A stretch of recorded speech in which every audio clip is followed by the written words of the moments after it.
एक बार गोपियां आई और यशोदा मैया से शिकायत करने लगी, मैया ये तेरा लाला जाकर के हमारे बछड़े खोल देता है। तो मैया ने कहा, गोपियों बाकी तो आदत है, जब भी मैं गौ दोहन के लिए जाती हूँ तो वो पहले ही जाकर के बछड़ा खोल देता है।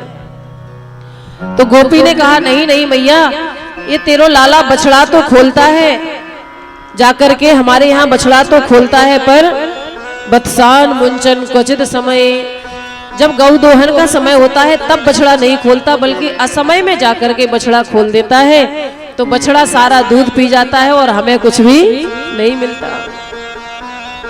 तो मैया ने कहा, तुम डांटती क्यों नहीं हो, डांट दिया करो। तो गोपी कहने लगी, क्रोध संजात हासहा, जब हम इसको डांटते हैं तो ये हंसता हुआ हमारे सामने से भागता है, ताली बजा करके, तो इसकी हंसी को देख करके हमें भी हंसी आ जाती है। एक गोपी बोली, मैया तुम्हारा लाला आकर के हमारे यहाँ मक्खन खाता है। मैया ने कहा, देखो वैसे तो हमारे यहाँ भी 9 लाख गायें हैं, लेकिन मेरे लाला को यदि तुम्हारे घर का ही अच्छा लगता है तो इसको जितना खाना हो खिला दिया करो, उससे दुगना बदले में मेरे से ले जाया करो।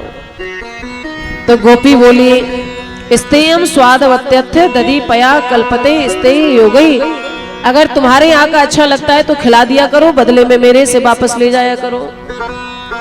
गोपी बोली, मैया एक दिन हमने सारे माट मटके दही के मक्खन के भर के आंगन में रख दिया, आज इसको जितना खाना हो ये खा ले, आज मैं मक्खन छुपा के रखूंगी नहीं।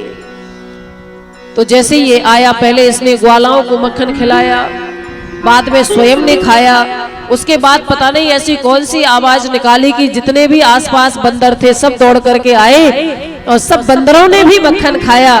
बंदर भी जब मक्खन खा खा करके चले गए तो बाद में इसने सूंघ करके देखा और बोला, पता नहीं ये कितने दिनों का रखा हुआ मक्खन है, इसको बंदर भी नहीं खा रहे हैं। और उठाया डंडा, और डंडा उठा करके इसने मेरी ददिया सास के जमाने के सारे माट मटके फोड़ दिए। मैया